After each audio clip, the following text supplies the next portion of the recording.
দুনিয়ার মুসলমান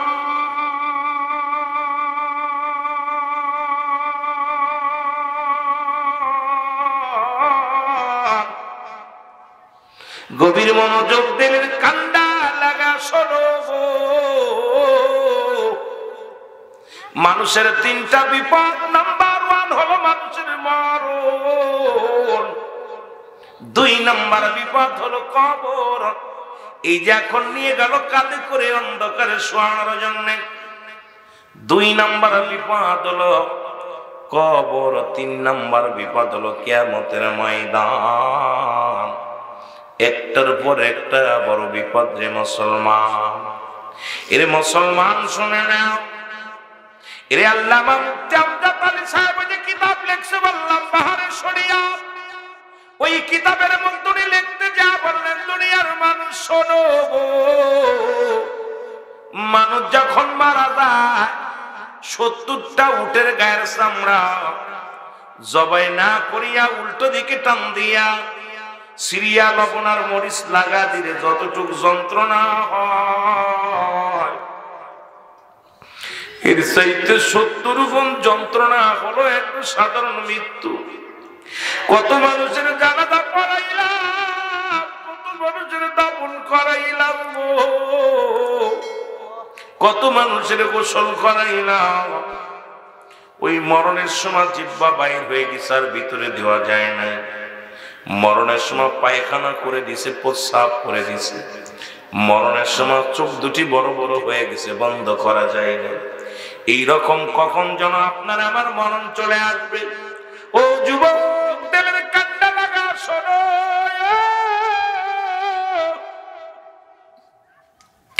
আরে ঈসা ইবনে মরিয়ম আলাইহিস সালামের কাছে আজরাইল এইভাবে চলে আসে গো, কেউ তো জানি না উনি মারা যাবে আজকে। বললো উনি বাজারে আসতো, দোকানে আসতো, আজকে মাহফিলের দিন, উনিও নিজেও জানেন আমি চলে যাব, আপনিও জানেন না উনি চলে যাবে। এইরকম কত যুবক সড়ক দুর্ঘটনায় ঝরে যায়, কত মানুষ গমের মধ্যে মারা যায়, নামাজগত অবস্থায় মারা যায়, কত মানুষ বাজারগত অবস্থায় মারা যায়। আল্লাহ রাব্বুল আলামিন কারে কোন হালাতে নিয়ে যাবে গো, সদা সর্বদাই মউতের জন্য প্রস্তুতি থাকা লাগবে। জোরে বলেন ঠিক কিনা? আমার ভাইরা, আমার বন্ধুরা, আমার যে কথাগুলো বলি, মরিয়ম আলাইহিস সালামের কাছে আজরাইল হাজির হয়ে গেছে রে। আজরাইল সালাম দেয়, আসসালামু আলাইকুম মরিয়ম। মরিয়ম কয় ওয়ালাইকুম আসসালাম, তুমি কে? আজরাইল কয় মরিয়ম রে, আমি আজরাইল আলাইহিস সালাম। বলে কিসের জন্য আসছো? বলে আমি কিসের জন্য আসছি আপনি ভালো জানেন, আমি আজরাইল ইমানদারের জানটা কবাসের জন্য আসি। সমস্ত রূহের জগৎ আমি কবাস করি, তবে একমাত্র জান্নাতে ইমানদারদের রূহটা বাইর করার জন্য জগতের মধ্যে আগমন করি। আর যারা জাহান্নামী, এদের জানটা বাইর করার জন্য আমি দুনিয়ার মধ্যে আসি না রে। উপর থেকে এমন একটা ধমক, এমন একটা চিৎকার মারি, ওই ব্যক্তির কলিজাটা ফেটে যায়, নাক মুখ দিয়া রক্ত বাইর হয়ে যায়, এক অঙ্গ পড়ে যায়, চোখ দুটি বড় বড় হয়ে যায়, কঠিন ভয়ঙ্কর কঠিন মৃত্যু হয়। জোরে জোরে চিল্লায় বলা যাবে না আল্লাহু আকবার। আমার মরণ শিবে কখন কেউ তো জানি না, আমার মরণ এই আমি চলে যাব, আমায় তোমরা ভুইলা যাও না, আমি চলে যাব, আমায় তোমরা না, আমার মরণ আসিবে কখন কেউ তো জানি না, আমার মরণ। একটু সাউন্ড বাড়াও। টাকা পয়সা দালান কোটা জায়গা করেছি, সব কিছু ফেলাইয়া যদি একাই চলেছি রে, আমি সব কিছু ফেলাইয়া যদি আমি যাবার বেলায় ভেবে দেখি আমার কেহ নাই, আমি যাবার বেলায় ভেবে দেখি আমার মরণ নসিবে কখন কেউ তো জানি না আমার।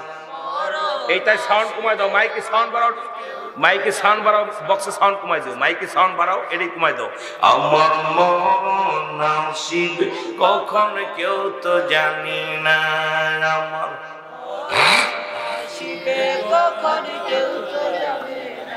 এই পৃথিবী এই পৃথিবী সারা জীবন থাকার জায়গা না, বলেন ঠিক?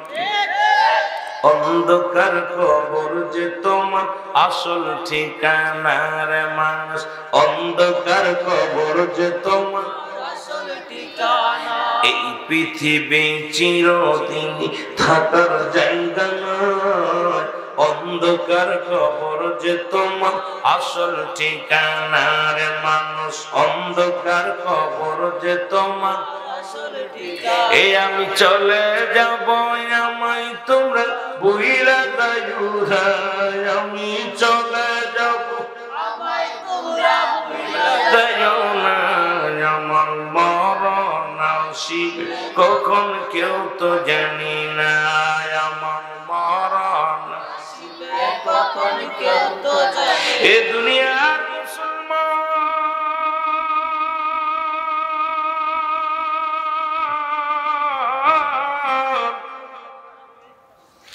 মরিয়ম আলাইহিস সালাম ডাকতে বলে আজরাইল,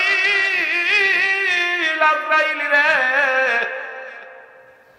এই মাত্র আমার কলিজার টুকরা সন্তানি ঈসা আলাইহিস সালাম উনি গেছে বাজারে, একটু সময় আমারে দাও, ওরে আমার ঈসার লগে কিছু কথা বলতে চাই। কলিজার টুকরা সন্তান এসে যখন শুনবে বাবা না মা দুনিয়ার মধ্যে নেই, আমি মরিয়ম আমার সন্তানের বাবা মায়ের ভূমিকা পালন করেছি রে,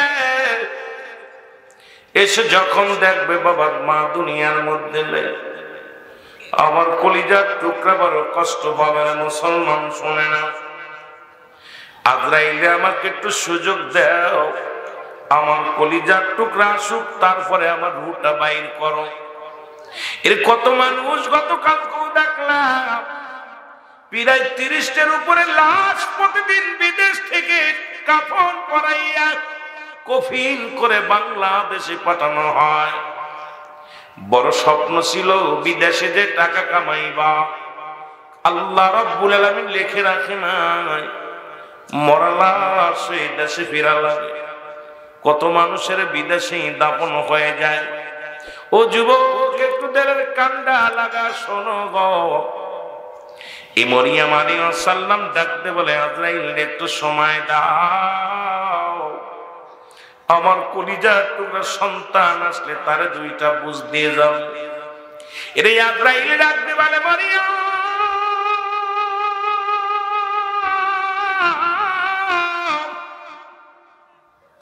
আমি আজরাইল আপনাকে একটা মিনিট সময় দিতে পারবো না, যেহেতু রব্বে কারীমের হুকুম হয়েছে আপনার চলে যাওয়া, আপনাকে আর বেশিক্ষণ দুনিয়ার মধ্যে আমি রাখতে পারবো না, মৃত্যুর জন্য প্রস্তুতি হয়ে যান। মরিয়ম অনুনয় বিনয় করে ডাকতে বলে আজরাইল,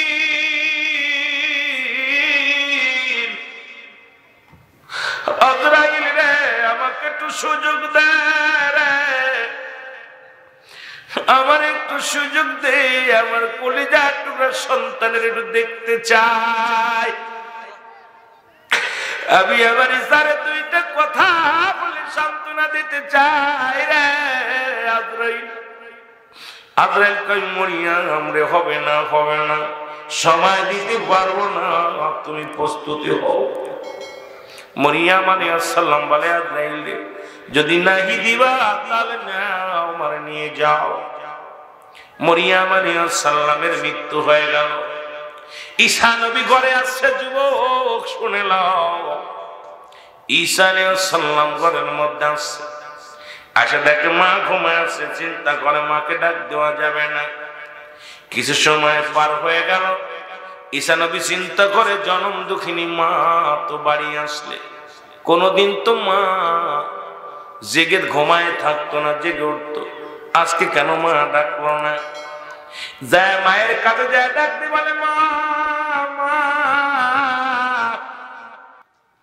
ঈসা নবী ডাকতে বলে মা মা গো। মায়ের কোন ডাকে সাড়া দেয় না। হাতটা ধরে দেখে মা আর দুনিয়ায় নাই, মা চিরবিদায়। চিৎকার মেরে বলে রব্বি কারীম,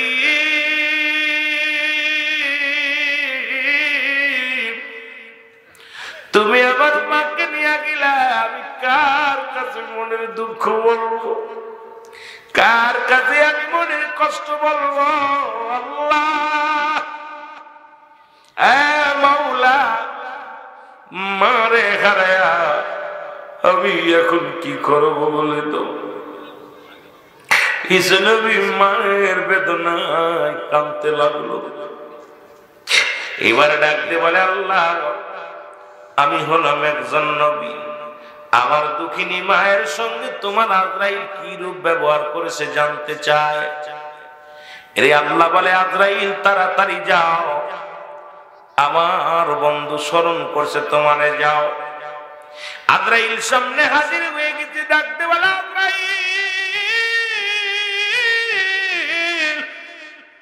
আজরাইল রে, আগে বলো আমার মায়ের রূহটা কেমনে বাইর করছে, কেমনে বাইর করেছে? আজরাইল বলো হুজুর, আমি সবার রূহ বাইর করার জন্য জমিনের মধ্যে আসি না, একমাত্র ঈমানদারের রূহটা বাইর করার জন্য জমিনের মধ্যে আসি। নবী গো, আপনি জানেন আমি এত বড় দানব, এই পৃথিবীর সমস্ত পানি যদি আমার মাথায় ঢেলে দেয়া হয়, একটু পানি গড়াইয়া পড়বে না জমিনের মধ্যে। আমি এত বড় দানব। নবী গো, আমি আজরাইল আপনার মায়ের রূহটা নিছি। সন্তান যেমন মায়ের বুকে দুধ খাইতে খাইতে ঘুমায়া যায়, তদ্রূপ ভাবে আপনার মায়ের রূহটা আমি বাইর করেছি, কোনো কষ্ট দিই নাই, শুধু মাথার উপরে হাত খানা রেখেছিল। ঈসা নবীর মা ডাকতে বলে বাবা ঈসা রে, আজরাইল তোরে কি শোনায়? ওরে আজরাইল, আমার রূহটা যখন নিচে আমার মন বললো আমি জীবিত মানুষের কলিজাটা টানতে ছিঁড়ে নিয়ে গেছে। আরে আমার সমস্ত গায়ের চামড়া গুলো ছিঁড়ে নিয়ে গেছে, আমি এত যন্ত্রণা। বাবা ঈসা রে, তুই দুনিয়ার মধ্যে আনতে যায় যত কষ্ট হয়েছে, আর কি কষ্ট রে বাবা ঈসা রে।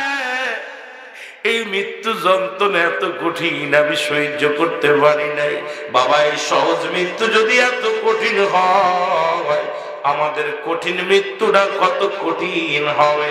এই মরণের চিন্তা যার ভিতরে না, এর মতো বোকা মানুষ আর পৃথিবীর মধ্যে নাই। জোরে বলেন ঠিক কিনা? আর একটু জোরে জোরে চিল্লায় বলা যাবেন আল্লাহু আকবার। আমার মরণ নসিবে আরো জোরে বলেন, আমার মরণ নসিবে কখন কেউ তো জানি না।